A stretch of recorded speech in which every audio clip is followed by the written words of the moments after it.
Mo rí kọ́mẹ́ǹtì yìí, mo rí lórí fídíò andropause tá a ṣe ní ṣèjẹta àbọ́jọ́ wo la ṣe andropause yẹn pé àwọn nǹkan tó máa ń mú kí ara ọkùnrin ó mọ́ le mọ́ gẹ́gẹ́ bí ìgbà kékeré. A sọ pé andropause pé òun ni just like menopause in men, pé àkókò tí ọjọ́ orí ti ń dé sí àwọn ọkùnrin tí rate of androgen àti testosterone, rate tára wọn fi ń secrete androgen àti testosterone tó ti wálẹ̀. So orí fídíò yẹn ni mo ti rí kọ́mẹ́ǹtì yìí. So pé ara gbogbo àwọn nǹkan tó máa ń pa okó pé ọjọ́ orí lè fà á, age ó lè fà á. Then a dẹ̀ tún sọ àwọn symptoms ẹ̀. Then ara nǹkan tó máa ń pa okó náà a mọ̀ pé òórùn wà níbẹ̀.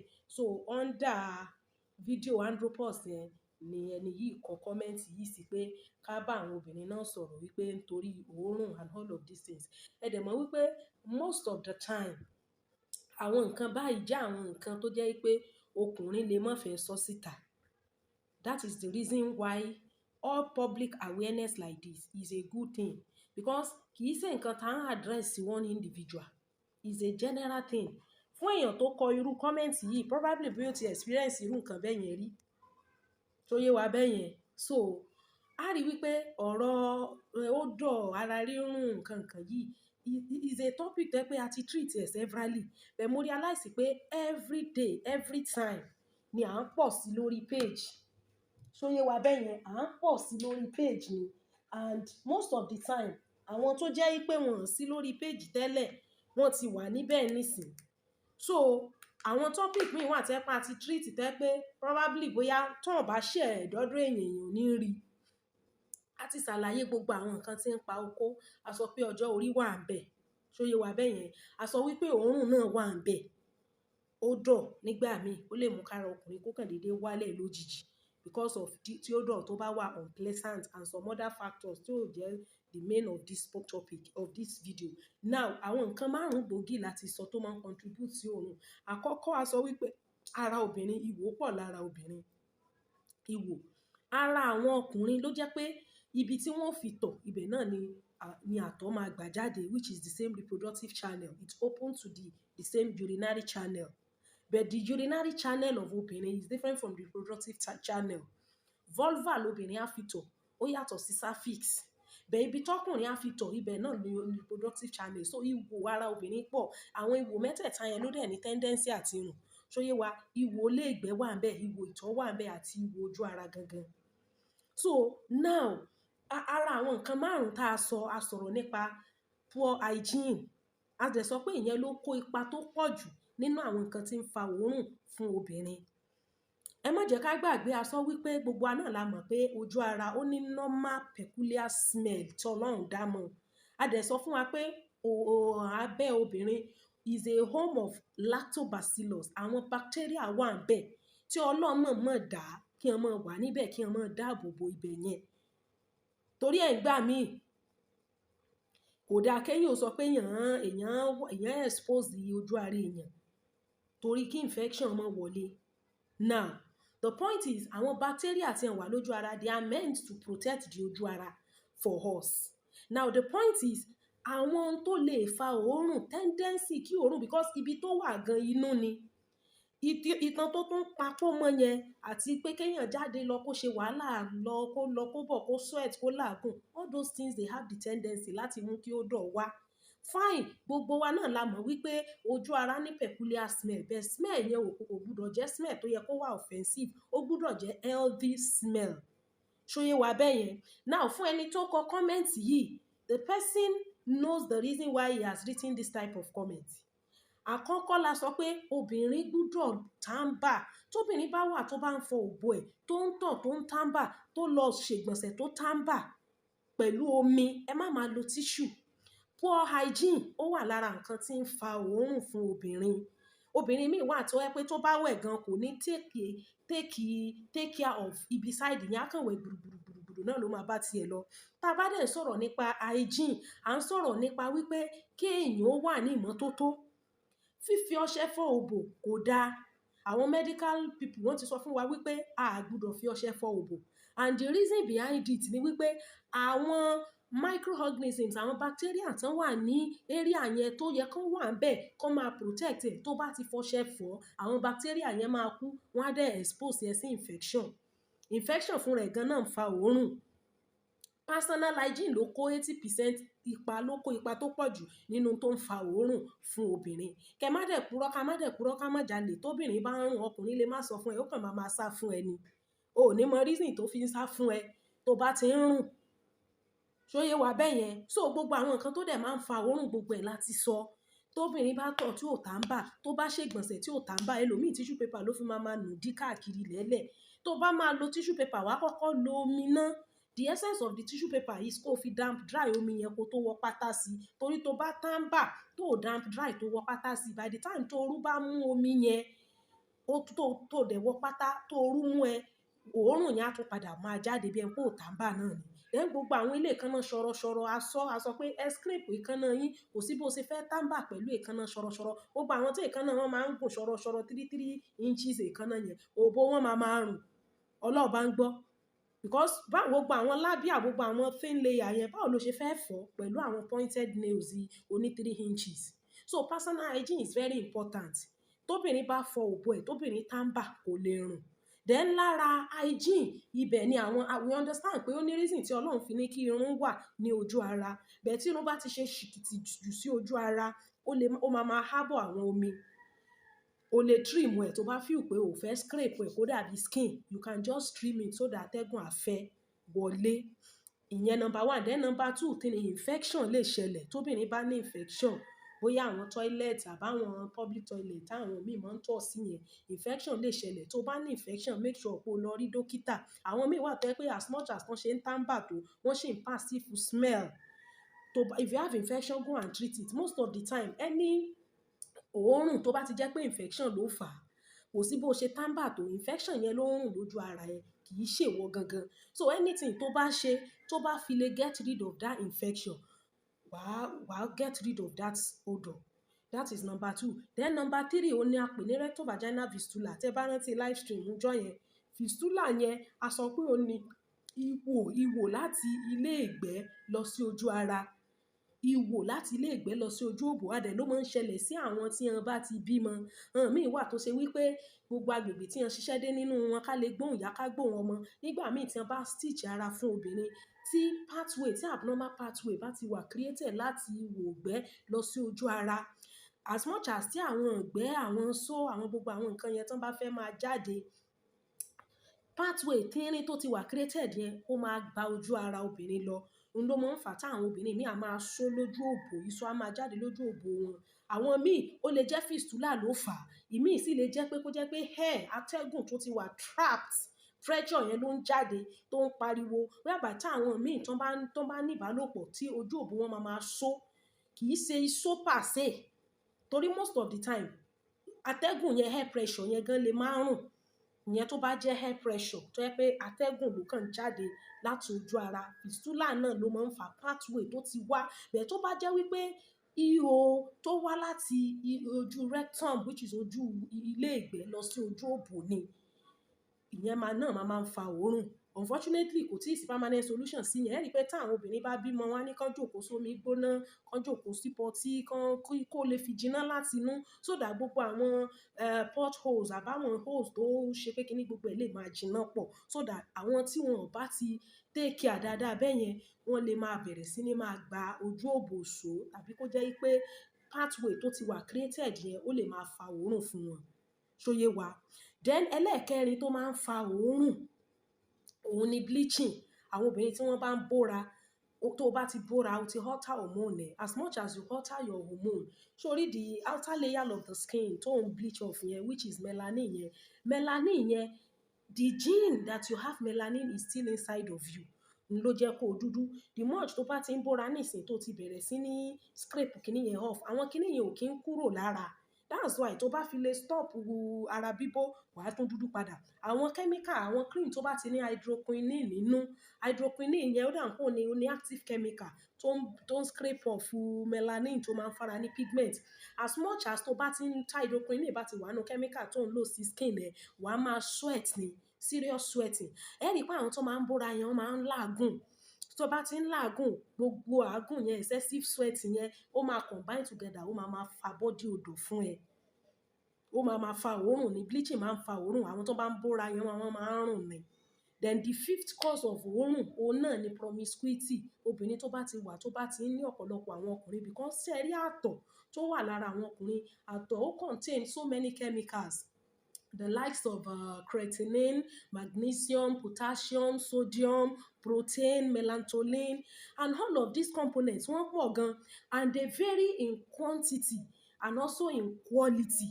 They vary in quality depending on each man.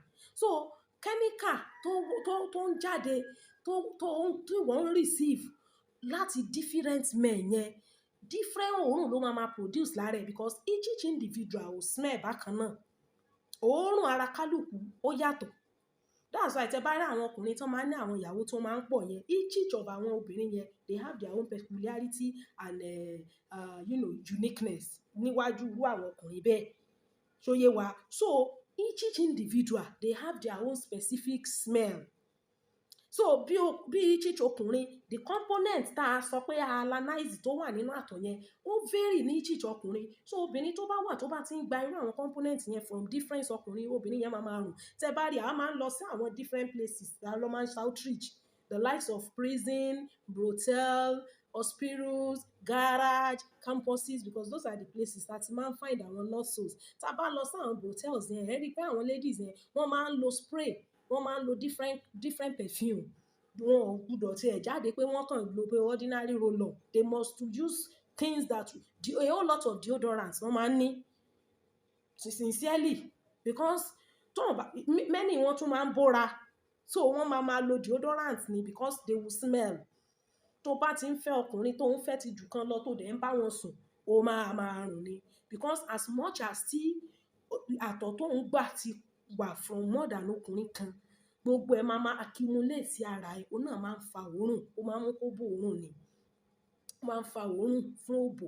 Then ẹlòmíì kan pátá mọ́ di látàárọ̀ tí ilé àfiṣú, tó ò bá jáde ńlé, tó jẹ́nu ilé ló wà, ó ní láti wọ pátá, to be candid.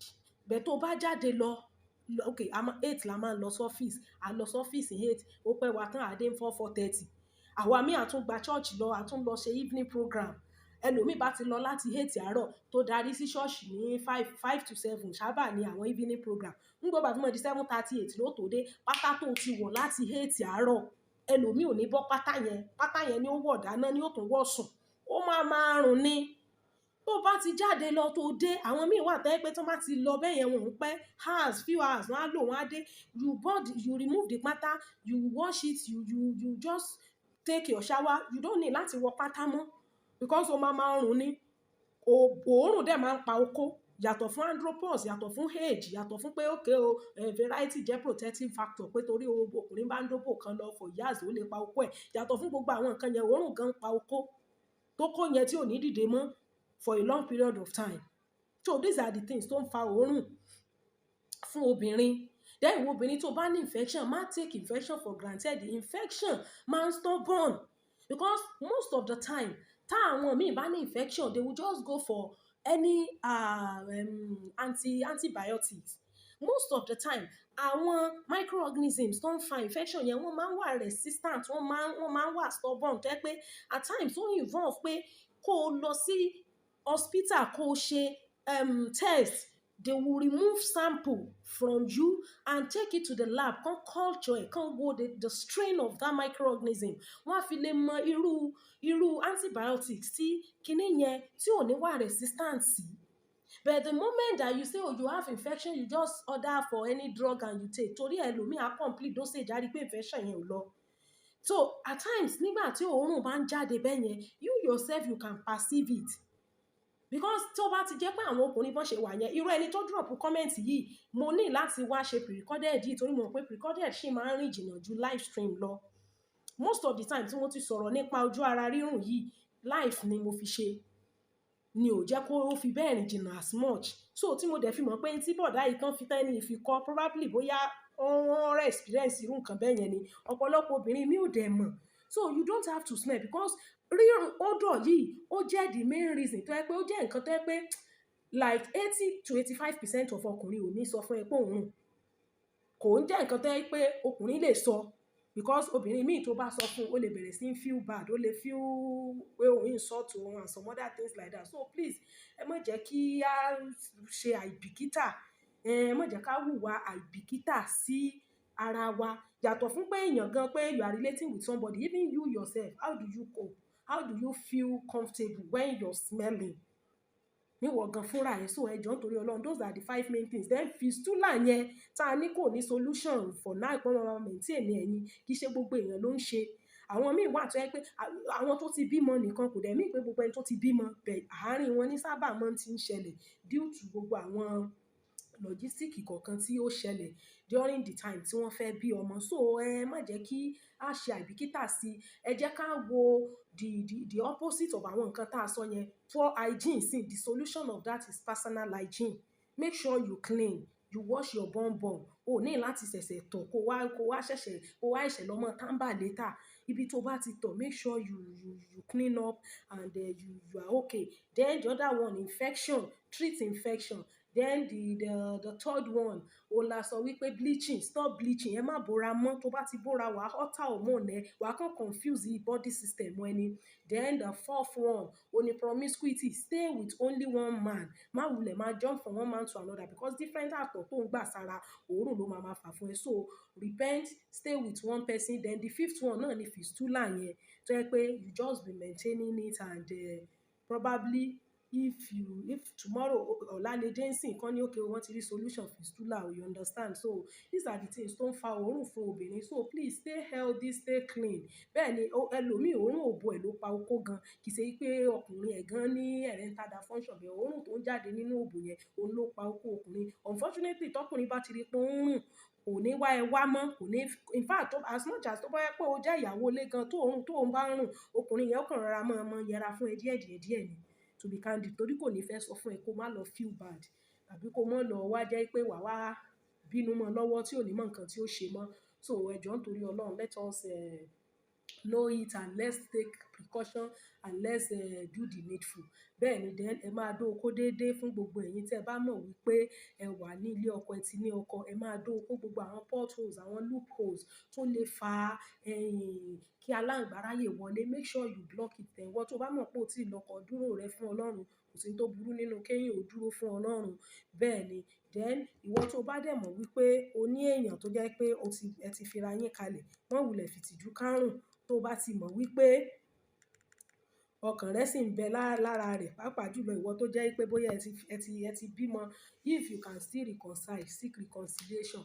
So Ọlọ́run ó ràn gbogbo wa lọ́wọ́. Ẹ má jà gbàgbé Lila Caps Nigeria Limited, Lila Caps Nigeria Limited, fún gbogbo àwa tá a bá nílò herbal mixture. And of course, wọ́n wà káàkiri different states ní Port Harcourt, Abuja, Ondo, Ekiti. So ibi tá àwa bá wà, location ibi tá àwa bá wà yẹn, ibi tí ọ́fíìsì wọn bá wà níbẹ̀ ni wọ́n ó ṣe àlàyé rẹ̀ fún wa. Ẹ jẹ́ ká pe Lila Caps sí 081 594 05621, 081 594 05621, Lila Caps Nigeria Limited. Ibẹ̀ ni a máa já sí. A dẹ̀ ti sọ̀rọ̀ nípa Princess and Honey Paint, YSR Company, the producer of Princess and Honey Paint, fún àwa tá a bá nílò ọ̀dà fún ilé kíkùn. Then àwa tá a bá fẹ́ ṣe alágbàtà, pẹ̀lú àwa tí a bá fẹ́ ṣe kíni, tí a bá fẹ́ ṣe distributor, tàbí bá wá wọn distributor, bá àtà jẹ́ landlord tá fẹ́ kun ilé wa, jẹ́ ká kàn sí Princess and Honey Paint. Ìyẹn Oríta Ọláìyá náà wà lóṣogbo, Oríta Ọláìyá, dẹ̀ wọ́n tún wà ní dojúkọ Old Governors Office. Ṣòye wà bẹ́ẹ̀ yẹn. Nọ́mbà wọn ni 080 3079 6686, 080 3079 6686. Princess and Honey Paint Depot, ibẹ̀ ni a máa já sí. Ilé iṣẹ́ tó ṣe pé mo lè guarantee wọn fún wa dáadáa ni, because mo ti ṣiṣẹ́ ń bẹ̀rẹ̀ láyé ìgbà tí mo wà undergraduate, mo ní some little break in school. I've worked in that company before, and I can guarantee you pé it's a good place to get your quality and original paint. Bẹ́ẹ̀ ni, bákan náà, Ọ̀yọ́ Model Alternative Therapy, fún gbogbo àwọn tá a ti bá wọn dòwò pọ̀ àtàwọn tá a ti lo ọjà Ọ̀yọ́ Model, gbogbo wa la lè testify sí wípé Ọlọ́run wà pẹ̀lú wọn fún àwọn iṣẹ́ ribiribi tí Ọlọ́run fi àwọn tewétegbò àgbo wọn ṣe fún wa. 080 6822 0707 08068220707. Ọ̀yọ́ Model Alternative Therapy, ibẹ̀ ni a máa já sí. Ìmọ́tótó borí àrùn. Òbò rírùn lè lé ọkọ ńlé, òbò rírùn lè lé ọkùnrin kúrò lọ́dọ̀ rẹ, òbò rírùn yóò pa oko pátápátá porongodo yányán tọkùnrin yẹn ò tiẹ̀ ní ráyè, tí ò ní rína níbi tó wà mọ́. So ẹ tọ́jú òbò yín, ẹ tàǹbà kẹwàá òkè, tó ti yé wa bẹ́ẹ̀ yẹn. Ọjọ́ tá bá máa ṣe live stream, màá sọ fún wa. Ẹ ṣeun gan ni. Then page yìí, Abọ́sẹ̀dé Ìjìnlẹ̀ yìí, ibẹ̀ ni a máa post àwọn content wa sí nísìn subsequently, because page wa àkọ́kọ́ yẹn àti ìrí gbà padà. We are still working towards retrieving it back by God's grace. So ẹ jọ̀ọ́, ẹ jẹ́ kí a follow page yìí, kí a dẹ̀ share program yìí, ká share video yìí. It's very important. Thank you so very much, guys. Bye bye.